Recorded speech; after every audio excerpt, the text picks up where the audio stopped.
The studio was already alive before the cameras started rolling. Audience members whispered, clutching their coffee cups and phones, ready to record the next viral clip. The bright red, on-air, light glowed above the stage, and the sound of laughter rippled through the air like electricity. The hosts of The View, Joy Behar, Whoopi Goldberg, Sunny Hostin, and Alyssa Farah Griffin, were in their usual spots, each preparing for what was supposed to be another energetic, lighthearted show. The guest that morning was a man who hardly needed an introduction, Danny DeVito. For over 50 years, he'd been a fixture of film and television, the sardonic cab driver in Taxi, the mischievous villain in Batman Returns, the scheming businessman in Matilda, and the outrageous Frank Reynolds in It's Always Sunny in Philadelphia. His charm, timing, and complete lack of vanity made him one of the most beloved actors alive. When his name was announced, the audience erupted. Danny emerged from behind the curtain with that unmistakable grin, waving both arms as if he were rallying troops instead of greeting daytime TV fans. The crowd went wild. He stopped to slap a few hands, then shuffled to the host table. Joy stood, arms open wide. Danny DeVito, everybody, she cheered, and the audience clapped even louder. Joy, Danny barked with mock surprise, giving her a hug that barely reached her shoulder. You look fantastic. What's the secret? Italian magic or deal with the devil? The audience howled. Both. Joy shot back, tossing her hair. You're not looking bad yourself for someone who's been in this business since, what, the Civil War? Danny laughed so hard his glasses nearly fell off. Yeah, I did catering for Lincoln's second inauguration, he deadpanned, and the laughter doubled. The segment began smoothly. Whoopi asked about his new film, a quirky dark comedy about an aging hitman turned children's author. Danny explained the idea with infectious energy, describing his character as someone who used to solve problems with bullets but now fixes them with bedtime stories. Every line he delivered landed perfectly, his comedic rhythm still razor sharp. You're one of those rare guys who can do anything, Sunny said warmly. Comedy, drama, directing, producing, you've even done voice acting that generations of kids grew up on. Danny smiled modestly. Yeah, I just like to keep working. If you sit still too long in this business, someone writes your obituary by mistake. The crowd laughed again. Everything was going perfectly, until Joy leaned forward. So, Danny, she began, her tone playful, her smirk sharp, you've been in Hollywood for, what, 5 decades now? Half a century, he said proudly, leaning back in his chair. And still got my hair, sort of. Joy grinned. That's impressive, especially for someone who's never been the, how do I say this, the typical leading man type. The laughter from the audience was light, uncertain. Danny's grin faltered just slightly, though he kept his tone even. What do you mean by, typical, Joy? Oh, come on, she said, waving her hand dismissively. You know what I mean. You're not the tall, square-jawed heartthrob Hollywood usually fawns over. You're more, well, unconventional. That's part of your charm. The air shifted. A few people chuckled politely, but the humor didn't land right. Whoopi's eyebrows lifted. Alyssa shifted uncomfortably in her chair. Even Joy seemed to sense, too late, that she'd stepped onto a minefield. Danny blinked, his trademark twinkle dimming. Unconventional, huh, he said quietly, with that Jersey rasp. You mean short, bald, and funny looking?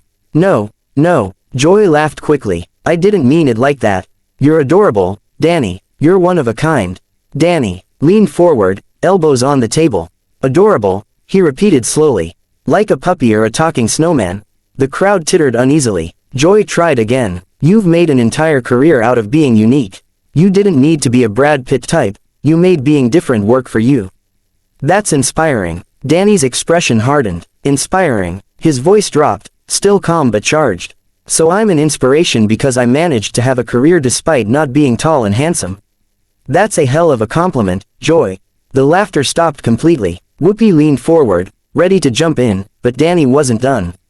He gestured with his hand, his voice growing more forceful. You know, I've been hearing that kind of thing my whole life, people saying, oh, it's amazing you made it in Hollywood looking like that. And I always smile and laugh it off, but maybe it's time people stopped pretending that's a compliment. The audience clapped, first tentatively, then louder. Joy looked flustered now. Danny, I swear I didn't mean it that way, she said, her voice shrinking slightly. You know I love you. I was talking about your confidence. Your personality. Danny shook his head. I get it, Joy. You're being funny. But there's a fine line between teasing and belittling. You think I don't know what I look like? I've lived in this body for 79 years. I've made it part of my comedy. But I chose that. I made fun of myself on my terms. Not because I wanted to be a joke, but because I wanted people to look past it. The moment the cameras cut to commercial, the tension that had been crackling under the surface broke open like a thunderclap. The audience buzzed with whispers, some clapped nervously, others leaned toward each other, replaying the argument in hushed excitement. Joy Behar turned in her chair, rubbing her temples, while Danny DeVito took a deep breath and reached for the glass of water in front of him. He wasn't angry anymore, at least not in the explosive, fiery way the viewers had just seen, but there was a heaviness in the air, the kind that settles after a storm. Whoopi leaned closer to Danny. You okay, my friend? She asked softly, her tone more concerned than curious. Danny gave a short laugh, shaking his head. Yeah, I'm fine, Whoopi. Sometimes you spend decades learning to laugh at yourself, and people think that means they get to join in. He sipped his water, his hand steady but his voice low, thoughtful. Joy, still visibly uneasy, turned to him. Danny, I swear, I didn't mean to insult you. You know I've always loved you. Sometimes my mouth moves faster than my brain. Danny glanced at her, the edges of his mouth twitching into a reluctant smirk. Yeah, I've noticed that. Been watching you for years. The crew chuckled quietly from behind the cameras, breaking some of the ice. Whoopi snorted. You two are like an old married couple. Next break, we're bringing in a therapist. The lights flickered, the signal that they were back from commercial in 10 seconds.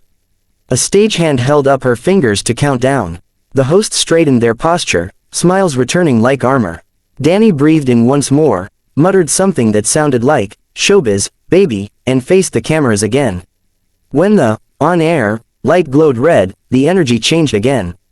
The live audience cheered, slightly louder this time, some to show support for Joy, others for Danny. Whoopi smiled broadly. Welcome back to The View. If you're just tuning in, boy, did you miss something. The crowd laughed, the tension lightening again. We've got the legendary Danny DeVito here with us, talking about his brand new film, Small Time Miracle. Let's dive back in. Danny chuckled, the sound more genuine now. Yeah, before Joy gets me cancelled, let's talk about something safer, like contract killers and bedtime stories. The audience roared with laughter, and even Joy joined in, pressing a hand over her heart. See, that's the Danny we love. Quick on his feet, even after I accidentally step on his toes. Don't worry, you didn't hit my toes, Danny said, his grin returning full force. You went straight for the knees. The hosts and crowd cracked up. The storm had passed, but it had left something new in its wake, a sense of realness that daytime TV rarely captured anymore. Whoopi gestured toward the monitor again. So, this film, you wrote and directed it too, right? Danny nodded, growing animated again. Yeah, I wanted to make something that shows how people can change, no matter how far gone they think they are. My character, Louis, used to solve every problem with violence. Then he meets this little girl who sees through all that, and suddenly he's trying to become someone worthy of her trust. It's not about redemption being easy, it's about deciding it's worth trying for. The sincerity in his tone was palpable. The audience was completely quiet, hanging on every word. Joy, perhaps trying to make amends, spoke carefully. That sounds, actually very touching. And I think that's part of what makes you so beloved. Danny, you've got this ability to mix humor and humanity. You make people laugh, but you make them feel something too. Danny looked at her, surprised by the earnestness in her voice. Thank you, Joy, he said softly. I'll take that one. Whoopi smirked. She's learning, folks. The audience laughed again, and Joy rolled her eyes. Oh, please, I've been learning on live television for 26 years. It's basically a public education in saying dumb things and apologizing afterward. Danny leaned toward her, lowering his voice just enough to make it playful but firm. Well, consider this your continuing education, Professor. The exchange brought down the house. The laughter rolled through the studio, not the nervous kind from before but the genuine, joyous kind that fills a room. Even Joy laughed until she wiped a tear from her eye.